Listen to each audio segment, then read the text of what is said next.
Eu que agradeço, sentimento de gratidão muito grande por esse momento histórico e por fazer parte dele. Eu vou falar sobre constelações com crianças e adolescentes, eu sou uma das primeiras do Brasil, talvez a primeira a, pelo menos, manifestar esse trabalho. E eu gostaria de iniciar com uma pergunta que sempre ouço. Por que constelar crianças e adolescentes? A gente sabe também que existe um movimento contra isso, né?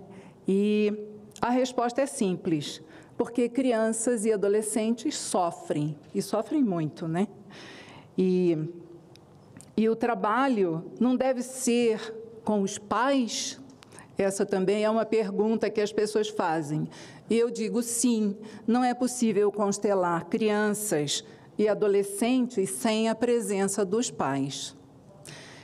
Mas a criança que sofre pode vivenciar a dinâmica da constelação e aproveitar tudo que ela pode lhe oferecer. Sofrimento é a palavra que utilizo para substituir o tema, para substituir a questão, né, como nós dizemos habitualmente. E eu poderia aqui, para esse público, perguntar qual era o seu sofrimento na sua infância, na sua adolescência? Qual é o seu sofrimento hoje? Qual o seu maior sofrimento? Será que ele se liga ainda àquilo que você sentia, que você sofreu lá, naquele momento, quando você era criança? E como é que seus pais reagiam? E imagine você fazendo uma constelação naquele momento com os seus pais presentes. O que será que você poderia ter ganho nesse sentido? E hoje nós temos alguns agravantes. Nós temos o aumento da violência, dos diversos tipos de ansiedades, né, de depressões e outros transtornos mentais, inclusive suicídios e tentativas na infância e na adolescência. Por que as crianças vão para a terapia? Não é? E não poderiam ir para as constelações, para um trabalho tão possibilitador como esse? Eu tenho 61 anos, mais de 40, trabalhando com crianças e adolescentes, e afirmo, as crianças merecem.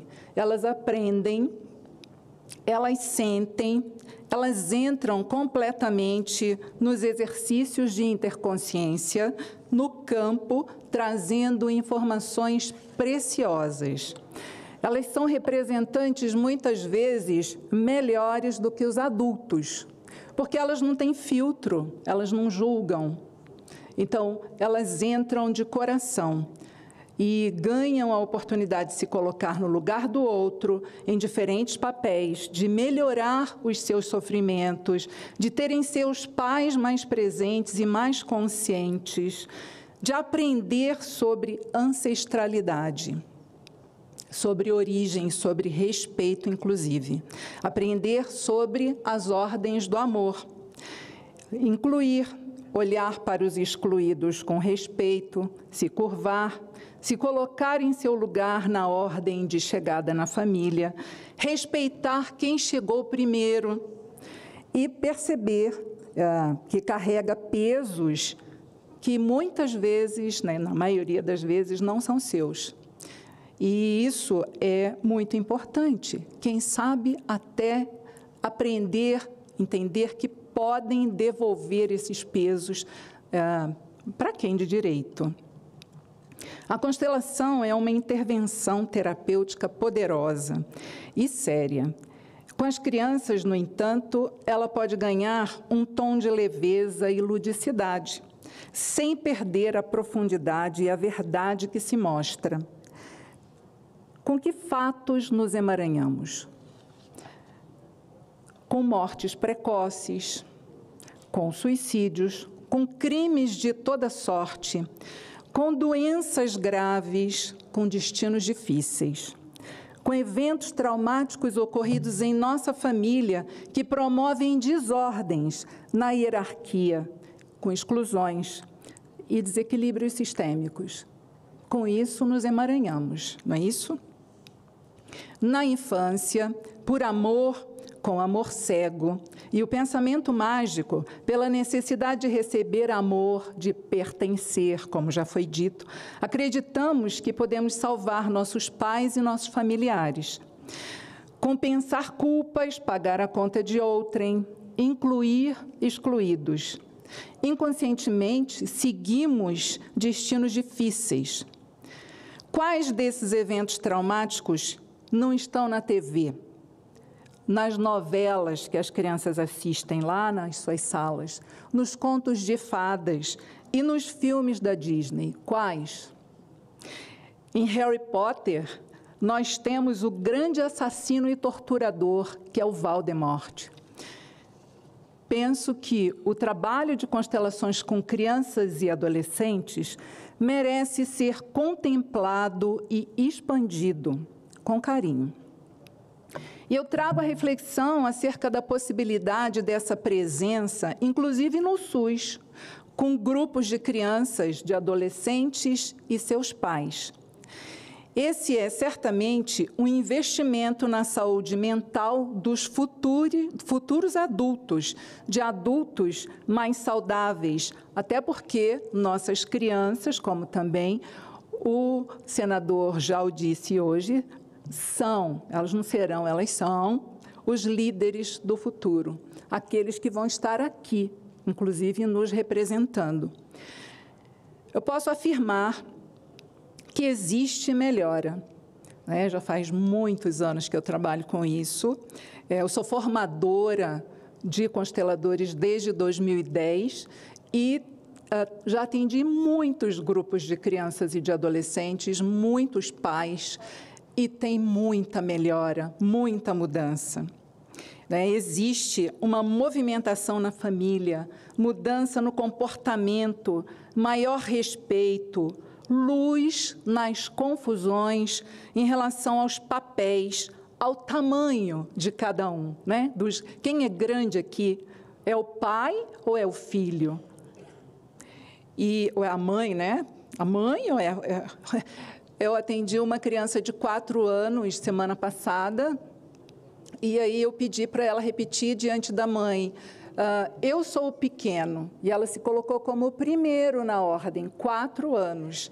E eu pedi que a mãe levantasse da cadeira e ele pudesse olhar para a mãe, e ele teve que fazer assim, para poder dizer quem era o pequeno ali. E ele não queria dizer 4 anos. Ele achava que ele era o grande, ele dizia, eu sou muito grande. Então, mas custou, mas ele disse, quem é o pequeno aqui? Ele é o pequeno.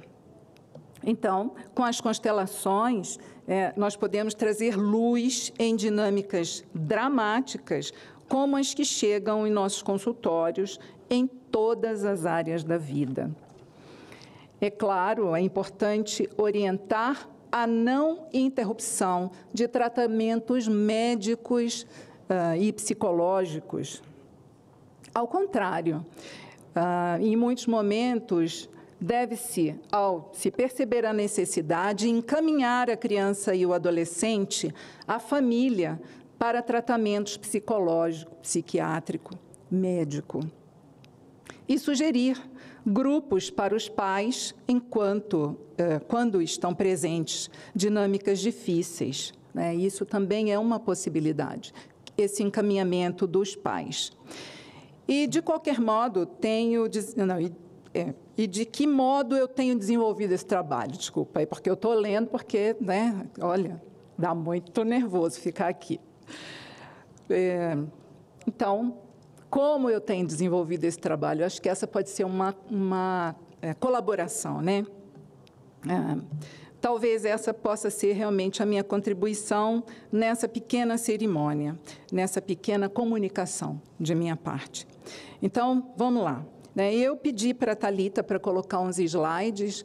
Eu não sei se é possível, se não, também não tem problema. Já está no ponto. Já está no ponto? Então, lá. Então, vai. Então, como eu trabalho? Trabalho com constelações individuais e também com constelações em grupo, com grupos de crianças, eles enquanto representantes, eles entram como ressoantes, como os representantes e em todos os sentidos aí. Então, pode passar, por gentileza. Obrigada. Esse aqui, né? Então, já está escrito lá. E aí, eu gostaria de falar desses grupos semanais. Por quê? Porque se a gente trabalha com famílias e a gente coloca 8 semanas, por exemplo, cada semana uma criança constela. E esses grupos, eles são muito possibilitadores. Aí eu coloco como objetivos, né? Primeiro, não é possível constelar crianças sem suas famílias. Não é possível. A criança, ela não é responsável por aquilo que acontece. É importante que alguém, e aí, no caso, eu ainda coloco os tutores, porque existem crianças que estão sob a guarda de uma casa abrigo, por exemplo, e que tem tutores, e essas crianças e adolescentes podem ter esses tutores como representantes aí dos pais, né? Então, quem toma responsabilidade por aquilo que acontece é o adulto, certo? É quem está lá.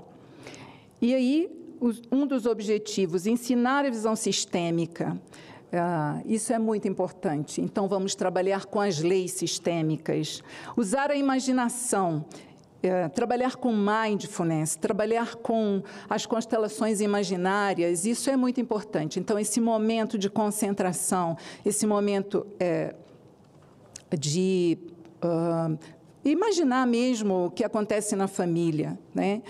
Como objetivo também, efeitos dessas constelações nos pais. O que acontece com os pais? Como eu tenho muito tempo de experiência com esse tipo de trabalho, um dos efeitos que eu já observei é o adoecimento dos pais na época da constelação da criança e do adolescente.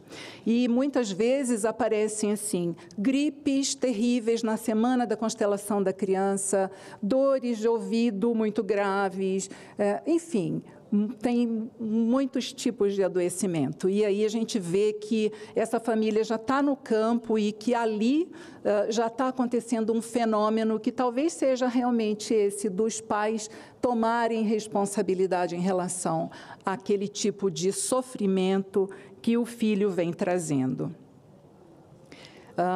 Muitos exercícios, né, buscando um jeito diferente de lidar com a agressão, com o medo e outros sentimentos difíceis. E aí, para isso, nós temos muitas técnicas que são vivenciadas com as crianças. E aí está aí, vivenciar técnicas e movimentos sistêmicos e constelar o sofrimento da criança. E, muitas vezes, a criança ela não sabe dizer exatamente qual é o sofrimento. E aí a gente pode pedir a autorização dos pais para que eles possam ser a voz, né? E outras vezes elas colocam algo que parece que não tem nada a ver, mas que no momento em que você abre a constelação, aquilo faz todo sentido, né? E é uma coisa muito linda isso também. Bom, como conteúdo, aí a minha contribuição é trazer muitas possibilidades que, inclusive, já estão colocadas pela professora Mariane Frank em seu livro, né? Você é um de nós. E o próprio Hellinger vem trazendo em alguns livros também muitos exemplos de exercícios que nós podemos utilizar com as crianças. Então, mas eu coloco o que é um sistema, que estamos todos interconectados, os tipos de família, que é algo muito importante, porque nós não temos só aquela família nuclear, aquela família composta de papai, mamãe e filhinhos. Ao contrário, nós temos famílias compostas por casais homoafetivos, temos famílias compostas por crianças e acompanhadas apenas de seus avós, enfim, só com a mãe ou só com o pai, então, pais separados, e isso é muito importante ser trabalhado com essas crianças. A imaginação, que está escrito, que eu já falei, a imaginação, ela é muito importante, inclusive, porque ela possibilita um acesso ao inconsciente, né? esse exercício de interconsciência, que é se colocar no lugar do outro, e, a partir daí, a educação emocional, as leis sistêmicas, de novo, o trabalho com os pais. E aí, eu também coloco alguns tipos de intervenção, como, por exemplo, o genograma fenomenológico, a partir de colagens, desenhos, né? Desenho da família. E é muito lindo quando a gente vê esse desenho, porque ali ela configura, ela constela, né, a partir do próprio desenho da família, né, da família sentada à mesa, que é fantástica essa técnica, eu gosto muito. Dos contos sistêmicos, que a gente sabe, eles são profundamente possibilitadores, porque eles trazem para nós o script, trazem para nós, inclusive, o que essa criança, né, pensa sobre o futuro dela, e no caso dos adolescentes, inclusive, o que está sendo colocado naquele momento em sua vida, né? O Schneider traz no livro dele acho que eu esqueci o nome do livro, sobre os contos de fadas, né? Que bom que eu sei, esse é o nome do livro, e ele vai falar realmente dos scripts, daquilo que a gente coloca lá na nossa família como o lugar que a gente vai seguir e que é possível ser trabalhado, ser constelado, né? Aí nós vamos utilizar bonecos, histórias, pedras na mão, né, para ver de onde vem o emaranhamento e por aí. Aí eu coloco algumas fotos, eu coloquei assim, mais longe mesmo, só para dar uma ideia do tipo de trabalho que se faz, não é? Então, ali a gente tem a lã, a partir dessa lã a gente vê de onde vem o emaranhamento, da família do seu pai ou da família da sua mãe. E ali eu coloco também uma pequena sequência de fotos, que é uma constelação, tem pessoas, tem adultos e tem crianças, e as duas crianças ali são filhos desse casal, e é muito interessante porque as crianças acham que aguentam os pais, que elas suportam carregar. E eu faço isso fisicamente, concretamente, quer dizer, é muito lindo você poder colocar a família inteira no campo. E aí a criança depois percebe que ela não consegue segurar esses pais, que eles são grandes demais. E aí, então, é muito bonito, porque os pais podem, no próximo momento, carregar essa criança.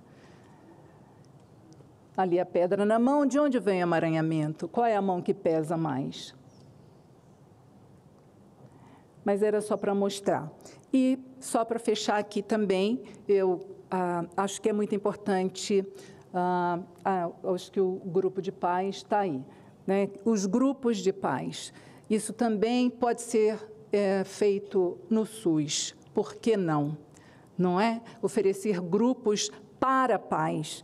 E também, utilizando técnicas mais lúdicas, nós podemos fazer esse atendimento a esses pais. Eu penso que muitos problemas poderiam ser evitados, né, não só de doenças físicas, como também de doenças mentais. Acho que é isso, mas como eu ainda tenho 1 minuto, acabou. Eu queria fazer os agradecimentos que eu não fiz no início, porque eu estava mais nervosa do que eu gostaria de estar. Então, eu agradeço muitíssimo a essa casa, agradeço meus pais, né, e meus ancestrais, porque é a partir deles que eu estou aqui. E também agradeço a minha origem, agradeço a minha origem indígena. Não posso, depois daquela constelação, deixar de incluir os europeus, né? E agradeço também aos pretos da minha família. E eu queria fechar a minha fala com uma poesia que está no meu 6º livro, sobre constelações, que está no prelo, né? Se Deus quiser, no mês que vem ele está aqui. Esse livro chama Poesia Sistêmica, um campo de cura. E ele foi escrito por mim, eu organizei com mais 23 consteladores do Brasil, né? E é um poema que eu escrevi para homenagear Cunhambebe, que é um guerreiro, um cacique, que lá dos idos de 1540, mais ou menos, eu acho que ele morreu em 1548. E aí eu vou ler. E ele está no livro. Cunhambebe. Cunhambebe, grande cacique em busca da paz, liberdade, liberação do sofrimento. Quanta dor! Morte, tortura, escravidão, sofrimento arrebatador. Devastador foi seu encontro com o branco Brasil afora. Terra de Santa Cruz, Via Crucis de Jesus. Santa, aqui? Só seu povo e a natureza sublime. Terra de abastança, de bem-aventurança, por sua confiança, rudemente castigada, dizimada foi, sem piedade, na traição e na maldade daqueles que só pensavam em si. Seu povo alegre, livre, crente, agora decepcionado e carente, chora por sua traição aparente. Chora, como você chorou, e se decepcionou sem escora, sequer Deus para você olhou. Foi a caixa de Pandora aberta contra você, sem penhora, a paga foi imediata. Alegria, só outrora. Seus ferimentos, sua humilhação, sua morte e sua maldição. E a terra agora é seca. Sem mais festança, por sua aliança, pela confiança traída, intemperança da ganância, daqueles sem escrúpulos. Até mesmo os jesuítas, que tinham em sua escrita a boa-fé, e Deus, te enganaram, humilharam, a você, aos outros chefes, a todo o povo. Homem e terra dizimada, história mudada, pois se você tivesse comandado a guerra, talvez os franceses, quiçá os holandeses, talvez eu não estivesse aqui, nem os pretos, nem os portugueses. Essa sua pujança gerou segurança, que trouxe desgraça. Nossa herança maldita por você, eterna, em imprecação proferida. Por nós ainda sentida aqui e em todo lugar, porque miscigenados estamos. E sem saber de quem, temos mistura de sangue, cruzado como a cruz que te feriu. Sua bênção peço, grande cacique. Os homens brancos são assim mesmo. Em busca do ouro, fazem estragos sem fim. Dores atrozes que nos setembros devem ser mudadas. Comemoradas, sim, a valentia, a coragem e o amor por seu povo e pela paz. O amor por Iperoig e por todas as tribos. Estátuas sejam erguidas, que seu povo seja lembrado, com respeito e dignidade tratado. Salve Cunhambebe, Aimberê, Coaquira, Pindobuçu e todos os guerreiros indígenas que até hoje lutam por sua existência. Paz para que a dor se transforme em amor e abundância, que possamos resgatar o feliz de raiz, todos agora.